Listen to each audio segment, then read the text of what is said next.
علیہ وسلم آج تک ہر میدان کے اندر میں آپ کے ساتھ رہا، ہر میدان کے اندر میں نے مقابلہ کیا، لیکن آج پتہ نہیں کس وجہ سے مجھے آپ کا ساتھی بننے سے محروم رہا، میدان جہاد میں آپ کے ساتھ نہ آیا۔ اللہ کے رسول صلی اللہ علیہ وسلم حضرت علی کے جذبات کو سمجھتے ہیں اور محبت سے علی کی طرف دیکھ کر کہتے ہیں، علی کیا تم اس بات سے راضی نہیں ہو،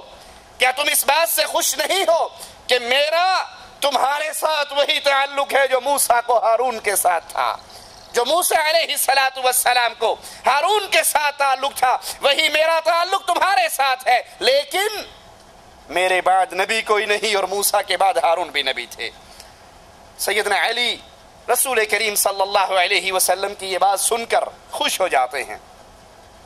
اور واپس مدینے آ کر نبی کی لگائی ہوئی ڈیوٹی کو پورا کرتے ہیں۔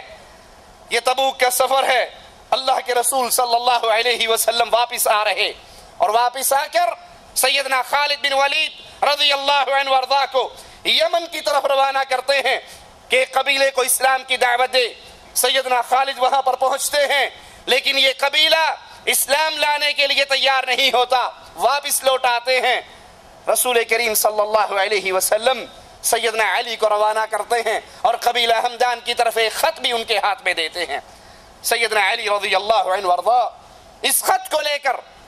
اللہ کے نبی علیہ السلام کے اس پیغام کو لے کر یمن پہنچتے ہیں اور ان کے سامنے رسول کریم صلی اللہ علیہ وسلم کا پیغام ان کو پڑھ کر سناتے ہیں اور بڑے دل نشین انداز میں ان کے سامنے اسلام کی سچی اور سچی دعوت بھی پیش کرتے ہیں۔ ایک طرف نبی کا خط ہے، ایک طرف علی کا انداز بیاں ہے جن کے بارے میں صحابہ کہا کرتے تھے ہمارے اندر سب سے بہترین قاضی بھی علی ہے اور بہترین خطیب بھی علی ہے رضی اللہ عنہ وارضاہ۔ کفار کے دل اسلام کے لیے کھل جاتے ہیں اور وہ اسلام کے اندر داخل ہو جاتے ہیں۔ ہجرت کے 10ویں سال سیدنا علی رضی اللہ عنہ وارضاہ کو قبیلہ مذہج کو اسلام کی دعوت دینے کے لیے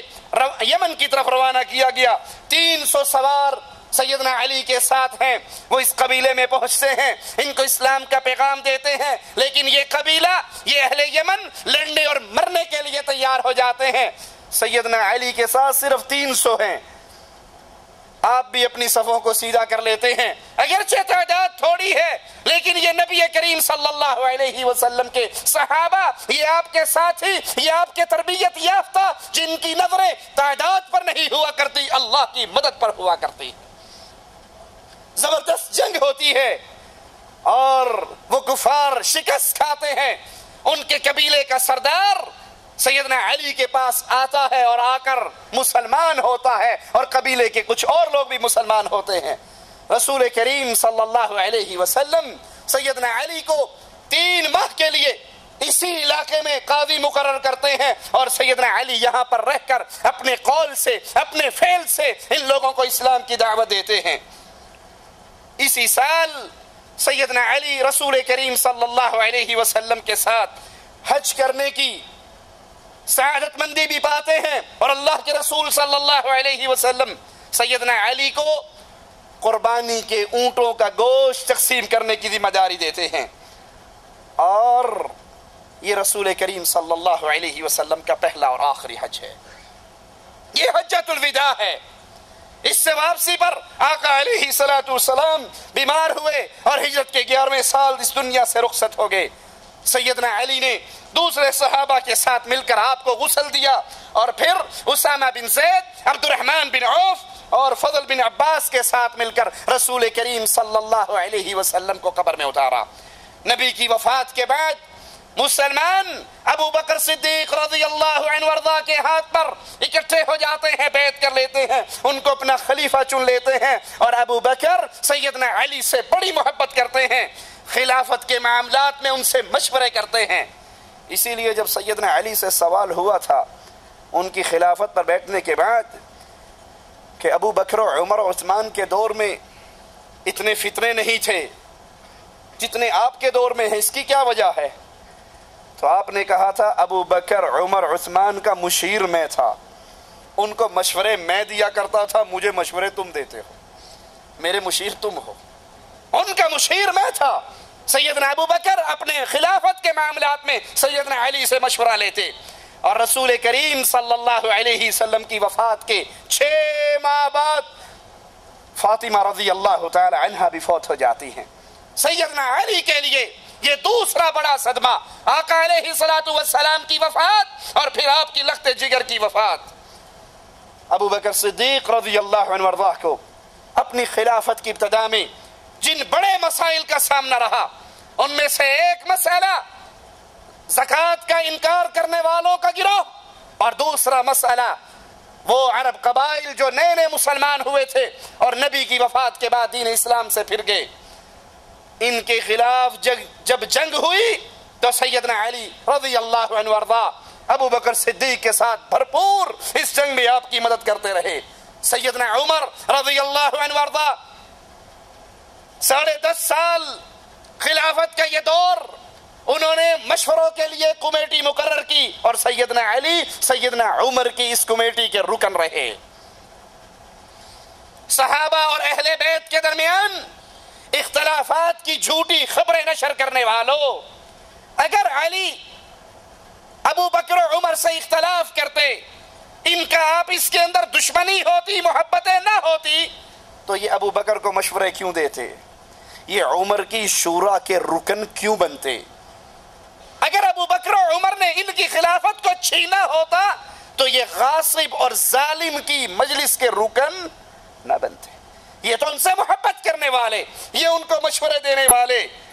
اسی لیے سیدنا عمر نے فرمایا تھا کہ ہم میں سے سب سے بڑا قاضی، سب سے بہتر جج وہ علی بن ابی طالب ہے رضی اللہ عنہ وارضاہ۔ 16 ہجری میں آئیے سیدنا عمر کی سیدنا علی سے کتنی محبت، اس کی دلیل بھی سنیے۔ 16 ہجری میں سیدنا عمر رضی اللہ عنہ وارضاہ بیت المقدس کی چابیاں لینے کے لیے روانہ ہوتے ہیں۔ قائم مقام کس کو ہونا چاہیے تھا؟ بیٹے کو بناتے نا، عبداللہ کو بناتے، کسی اور کو بناتے، نگاہ انتخاب پڑتی ہے عمر کی تو سیدنا علی پر پڑتی ہے۔ سیدنا علی کو قائم مقام خلیفہ بنا کر کے اپنے پیچھے مسلمانوں کا ذمہ دار قرار دے کر کے، اور یاد کر لیجئے یہاں اس اصول کو بھی صحابہ اور اہل بیت کے درمیان دشمنی کی جھوٹی باتیں کرنے والوں، اگر عمر شہید ہو جاتے یا طبعی موت مر جاتے تو مسلمانوں کا خلیفہ کون بنتا؟ علی، کنفرم بات ہے۔ وہ خود مقرر کر کے گئے ہیں تو خلافت انہی کو ملتی، وہی بنتے، اور اگر وہ عمر کے دشمن ہوتے تو عمر کبھی ان کو اس مقام پر بٹھا کر نہ جاتے، اور اگر نعوذ باللہ عمر مومن نہیں تھے بقول تمہارے، ان کا ایمان درست نہیں تھا، تو علی ایک ظالم جابر کافر کی حکومت میں قائم مقام کیوں بنے؟ اچھا چلو بن گئے، جب عمر بیت المقدس سے واپس آئے تو علی نے خلافت ان کے حوالے واپس کیوں کر دی؟ اگر یہ ان کا حق تھا تو قبضہ کیا ہوا تھا، مل چکی تھی، اس پہ قابض رہتے، واپس نہ کرتے۔ واپس کر دینا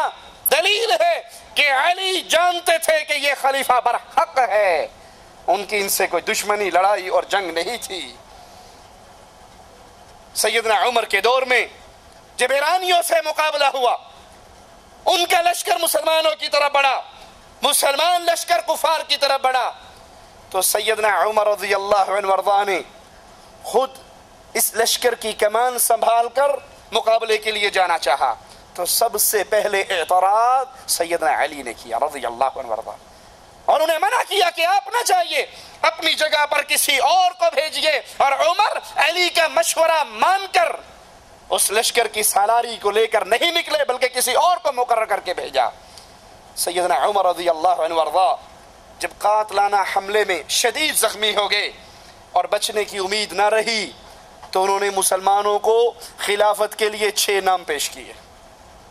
سیدنا عمر نے 6 نام پیش کیے، اور ان ناموں میں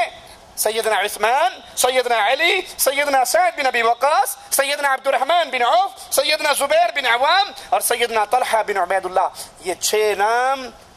حضرت عمر رضی اللہ عنہ وارضاہ مسلمانوں کو پیش کرتے ہیں کہ ان میں سے جس کو چاہو